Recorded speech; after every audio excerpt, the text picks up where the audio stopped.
Hello నమస్తే, నేను Ashok. Welcome to ప్రజా చైతన్యం. అల్లు అర్జున్ అరెస్ట్కి సంబంధించి ఇప్పుడు సంచలనంగా మారింది. ఒక సినిమాకి సంబంధించినటువంటి ఫంక్షన్కి వెళ్ళినటువంటి అల్లు అర్జున్ అక్కడ తోపులాట జరగడము, ఒక మహిళ మృతి చెందడంతో ఆయన మీద పలు సెక్షన్ల కింద కేసులు నమోదు చేస్తూ వచ్చారు. ఆ సెక్షన్ల కింద కేసులు నమోదు చేస్తూ వచ్చినటువంటి నేపథ్యంలో ఈరోజు మధ్యాహ్నం అల్లు అర్జున్ అరెస్ట్ చేశారు.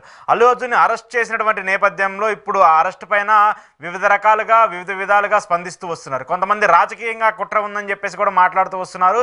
ఈ నిజంగానే ఈ అరెస్ట్కి సంబంధించి రాజకీయ కుట్ర ఉందా, లేదంటే సినిమాకి సంబంధించిన అంశం కిందే ఆయన అరెస్ట్ చేశారా, ఇలాంటి సమస్యకు సంబంధించిన ఇష్యూ మీద ఈరోజు ఇంటర్వ్యూలో మాట్లాడదాం. ఇంటర్వ్యూలో నాతో పాటు పార్టిసిపేట్ చేస్తున్నారు అనలిస్ట్ పురుషోత్తమ రెడ్డి గారు. పురుషోత్తమ రెడ్డి గారు నమస్తే.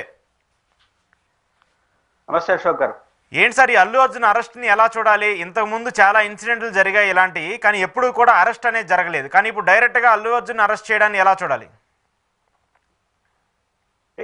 రెండు మూడు అంశాలు కనిపిస్తాయి.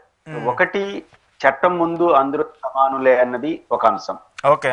రెండో అంశం, ఇంత హై సెన్స్ కేసుని కొంత హడావుడికి కాకుండా లోతుగా పరిశీలించి చేస్తుంటే బాగుండేది, కొంత తొందరపడకుండా ఉంటే బాగుండేది అనిపిస్తుంది. రెండు కనిపిస్తాయి ఈ కేసులో. ముఖ్యమంత్రి గారు రేవంత్ రెడ్డి గారు ప్రస్తావించినట్టు చట్టం ముందు అందరూ సమానులే, దాంతో అందరూ ఏకీభవించాలి. అల్లు అర్జున్ గారు ఇంకా ఆ స్థాయి వ్యక్తులు కూడా చట్టం వదలదు అని మంచి సిగ్నల్ ఇస్తే సంతోషమే ఈ కేసు ద్వారా. కాకపోతే నాకు ఈ కేసుని స్టడీ చేసినంత మేరకు మూడు అంశాలు, రాజకీయ అంశాలు కూడా మాడచ్చు. నాకు అర్థమయ్యే పాయింట్ ఏంటంటే, ఈ కేసులో అల్లు అర్జున్ గారిని అంత తొందరగా అరెస్ట్ చేయాల్సినంత అవసరం ఉందా అనేది కనిపిస్తుంది. ఎందుకు అంటున్నానంటే, ఈ సినిమా కేసు ఏంటి, ఆ సంధ్యా థియేటర్ దగ్గరికి అల్లు అర్జున్ గారు రావడం, విపరీతమైన తొక్కిసలాట్లో ఒక మహిళ చనిపోవడం దురదృష్టకరం. అల్లు అర్జున్ గారు కూడా సీరియస్ గా స్పందించారు, ప్రభుత్వం కూడా సీరియస్ స్పందించి కేసు పెట్టింది. అయితే ఏం జరుగుండొచ్చు? అల్లు అర్జున్ గారు ఆ థియేటర్కి వచ్చే ముందు ఆయన చెప్పకుండా వస్తాడా? యాజ్ అ పాపులర్ హీరో ఆయన కనీసం ఆయన కోసం వేసిన షోనే కదా అది, ఒక రకంగా ప్రీమియర్ షో అంటే ముఖ్యమైన వాళ్ళు చూస్తారు, సీట్లు కూడా ఉండాలి కదా. ఎప్పుడు ఇంటిమేషన్ ఇస్తారా, మేము ఒక 50 మంది 60 మంది కుటుంబ సభ్యులతో వస్తామని చెప్తే తదుపరి ఎవరు యాక్ట్ లోకి వెళ్ళాలి? సినిమా థియేటర్ యాజమాన్యం అల్లు అర్జున్ లాంటి పాపులర్ హీరో వస్తున్న విషయం లోకల్ పోలీస్ స్టేషన్ చెప్పాలి.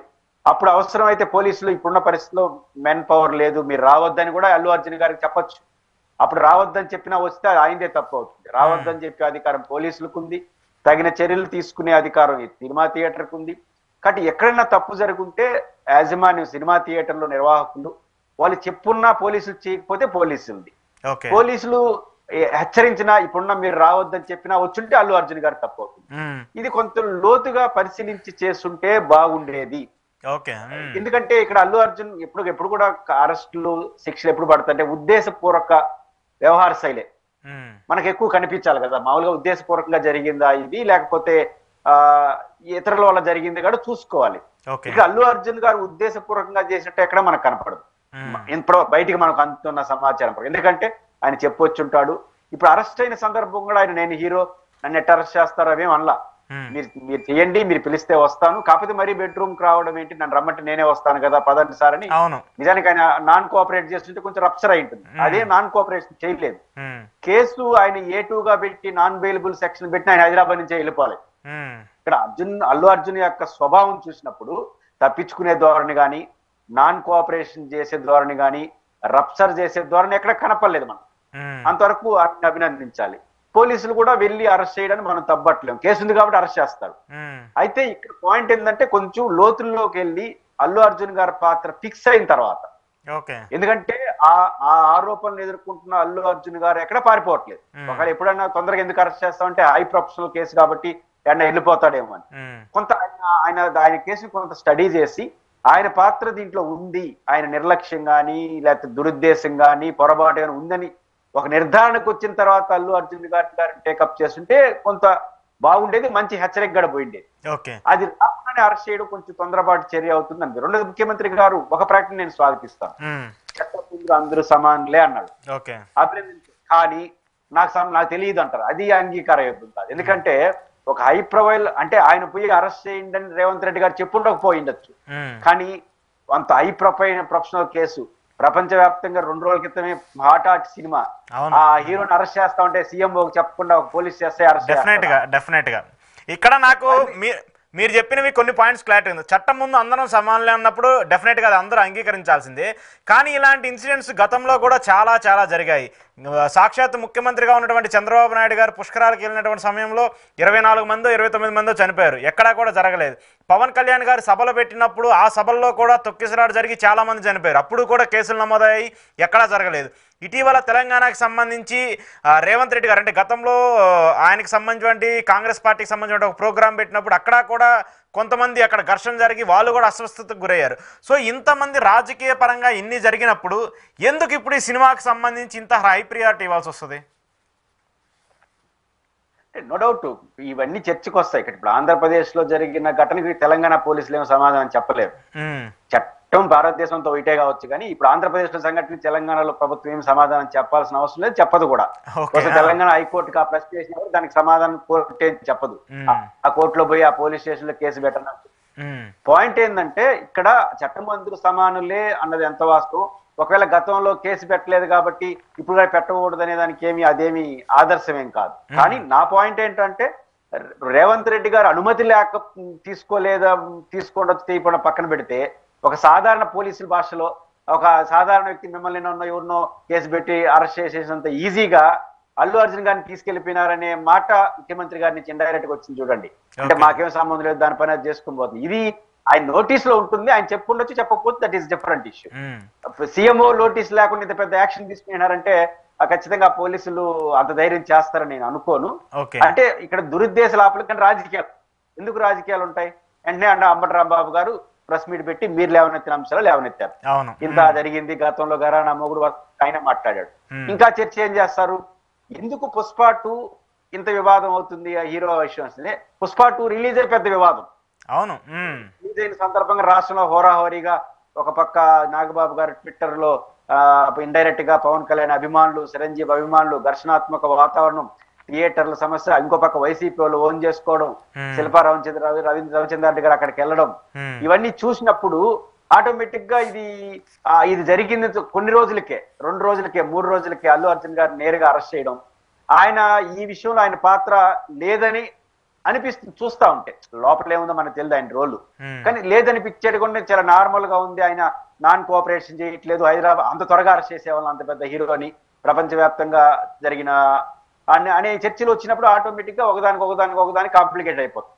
ఖచ్చితంగా ఇది ఇంకొంచెం లోతుగా చేసి అల్లు అర్జున్ గారి పాత్ర ఫిక్స్ అయిన తర్వాత ఆయన్ని కానీ తీసుకొని ఉంటే చాలా బాగుండేది. ఒకటి నార్మల్ గా ఉండేది, ఒక మంచి హెచ్చరిక కూడా, ఎంత పెద్దవాడిని కూడా ప్రభుత్వం స్పేర్ చేయదని. కానీ ఈ విచారణ జరగకుండానే తీసుకోకపోవడం వల్ల అంత అవసరం ఆ పోలీసులకి అని అనిపిస్తుంది. ఇప్పుడు థియేటర్ వార్నర్ని అరెస్ట్ చేసినట్టున్నారు నాకు తెలిసి.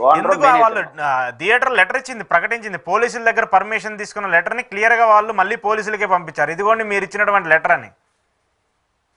నేను అన్నింది అల్లు అర్జున్ గారు వస్తున్నారు, తగిన భద్రత కావాలని పోలీసులు చెప్పారు లేదా, ఇవన్నీ ఎన్నున్నా ఇప్పుడు థియేటర్ యజమాని థియేటర్ సంబంధించి ఎవరినో A1 గా పెట్టి అరెస్ట్ చేసినట్టారు.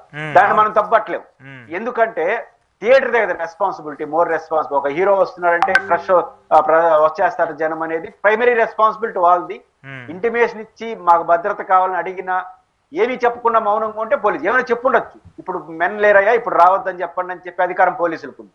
అట్లా చెప్పొచ్చుంటే అర్జున్ గారిదో లేకపోతే థియేటర్దో తప్ప ఉంటుంది. మేము తగిన భద్రత ఏర్పాటు చేస్తాం, ఇంటిమేషన్ ఇచ్చామని తీసుకున్నామని గమ్ముని తీసుకుంటే పోలీసులు తప్పు అవుతుంది. కానీ ఎక్కడ తప్పు అనేది తేలనివ్వండి. తేలిన తర్వాత ఆయన అరెస్ట్ చేస్తుంటే బాగుండేది. ఎందుకంటే మళ్ళీ చెప్తుండేది అంటే ఆయన వెళ్ళట్లేదు, ఆయన నాన్ బెయిలబుల్ కేసు పెట్టినా కూడా ఇంటి నుంచి వెళ్ళలేదు, నార్మల్ గా ఉంటున్నారు. అలాంటప్పుడు నాన్ కోఆపరేషన్ కింద చూడలేము, తప్పించుకుని పోతాడని చూడలేము. ఇవన్నీ దృష్టిలో పెట్టుకొని పోలీసులు కొంచెం సమయం పాటించుంటే బాగుంటుంది. తప్పుని ఎవరు సమర్థించరు, ఆ తప్పులో ఆయన పాత్ర ఉందా లేదా, అది కూడా కుట్రపూరితంగా ఉందా లేదా, లేదా దురుద్దేశం ఉందా లేదా, ఆయనది రెస్పాన్సిబిలిటీ, ఇవన్నీ కొంత పోలీసులు బహిరంగ ప్రకటన ఎప్పుడైనా చేస్తే, లేకపోతే విచారించాలనుకోండి మీరేం చేశారండి ఇట్లా పోలీసులు ఎటు చెప్పినారు, లేకపోతే థియేటర్లు ఎటు చెప్పారు, మీ పాత్ర ఏంటి అడుగుంటే ఇంటికి పోయి అడిగేస్తే ఆయన చెప్తాడు కదా ఏం జరిగింది, వివరణ ఇచ్చుంటాడు కదా. కానీ ఆయన వివరణ కూడా తీసుకోకుండా వెళ్తే అన్నెసరిగా మీరు చెప్పిన ప్రశ్నలు వచ్చేస్తాయి. అప్పుడు ఎందుకు చేయలేదు, ఇప్పుడు ఎందుకు చేయలేదు, ఇవన్నీ వస్తాయి. అంత మంచిది కాదనిపిస్తుంది. ఓకే సార్, కంక్లూడ్ చేస్తే ఒక పాయింట్, వైసీపీకి సంబంధించి వాళ్ళందరూ కూడా మాట్లాడుతూ వస్తున్నారు. అంబటి రాంబాబు గారు కావచ్చు, లక్ష్మీ పార్వతి గారు కావచ్చు, ఇటు తెలంగాణకు సంబంధించి కేటీఆర్ కావచ్చు, చాలా మంది మాట్లాడుతూ వచ్చారు. ఇప్పుడు వైసీపీ సపోర్ట్ అంటే గతంలో మనం మాట్లాడుకుంటూ వచ్చాం చాలాసార్లు, వైసీపీకి సంబంధించి ఇట్లా ఉంది, ఎలక్షన్స్ టైంలో ఆయన సపోర్ట్ చేశారు. ఇప్పుడు డైరెక్ట్గా వైసీపీ రాజ్యసభ ఎంపీగా ఉన్నటువంటి వ్యక్తి ఆయనే డైరెక్ట్గా ఈ కేసును టేకప్ చేస్తూ వచ్చారు. సో ఏంటి ఈ కేసుకు సంబంధించి వీళ్ళ సైడ్ నుంచి కూడా కొంత సపోర్ట్ అందుతున్నటువంటి సమాచారంగా కూడా చూడొచ్చా? అంటే ఖచ్చితంగా ఇప్పుడు రాజకీయ ప్రత్యర్థిగా పుష్ప సినిమా మారిపోయిన తర్వాత ఒక సెక్షన్ ఆఫ్ పీపుల్, ఒక సెక్షన్ ఆఫ్ పార్టీ ఓరియంటేషన్ దాన్ని వ్యతిరేకించారు, ఇంకో సెక్షన్ ఆటోమేటిక్ గా ఓన్ చేసుకునేస్తారు. దాంట్లో డౌట్ ఏమీ లేదు. శ్రీనివాసరెడ్డి గారు అనే వ్యక్తి ప్రొఫెషనల్ లాయర్, ఆ తర్వాతే వైసీపీ ఎంపీ. అయితే ఆయన జగన్మోహన్ రెడ్డి గారికి అత్యంత సన్నిహితులు అనే విషయం, లాయర్ ని ఎంపీ రాజ్యసభ చేసినారంటే ఎంతో రిలేషన్ ఉంటాయనే కదా. ఇప్పుడు తీసుకోవడం ద్వారా వైసీపీ కూడా ఒక సిగ్నల్ ఇస్తుంది. ప్రొఫెషనల్ లాయర్ గా ఆయన కేసుని తీసుకున్నా, ఆ కేసు నుంచి ఇప్పుడు బెయిల్ వచ్చింది అనుకోండి, ముందస్తు బెయిల్ వచ్చింది అనుకోండి, వైసీపీ తీసినట్టుగా వెళ్ళిపోతుంది కదా. అంటే ఇప్పుడు మీరు ఆ సినిమాను అడ్డుకున్న వాళ్ళుగా ఆల్రెడీ ముద్రపడ్డారు. నేను కాదు అంటాడు. ఖచ్చితంగా ఇప్పుడు రాజకీయ అంశాలతో ముడిపడితే ఇంకా దాన్ని కొనసాగుతుంది. ఇప్పుడు రేవంత్ రెడ్డి గారు కూడా ఆలోచించుకోవాలి కదా, ఇది దీని యాడి వరకు పోతుంది అనేది. ఖచ్చితంగా ఇది రాజకీయ ముద్ర. అర్జున్ గారు వద్దనుకున్నా కాదనుకున్నా ఒకసారి పడింది కాబట్టి ఎండ్ ఆఫ్ ద డే అది పడతానే ఉంటుంది. ఇది ఇలానే కంటిన్యూ అవుతుంది, రాజకీయ సమస్యగానే కంటిన్యూ అవుతుంది ఏం జరిగినా కూడా. Right sir, thank you sir, thank you very much. రాజకీయాలకు ఏది అత్యతం కాదు. అవును సార్, అవునవును, థ్యాంక్ యూ సార్. ఇది పురుషోత్తమ్ రెడ్డి గారితో అల్లు అర్జున్ ఇష్యూకి సంబంధించిన ఇంటర్వ్యూ. చూస్తూనే ఉండండి ప్రజా చైతన్యం.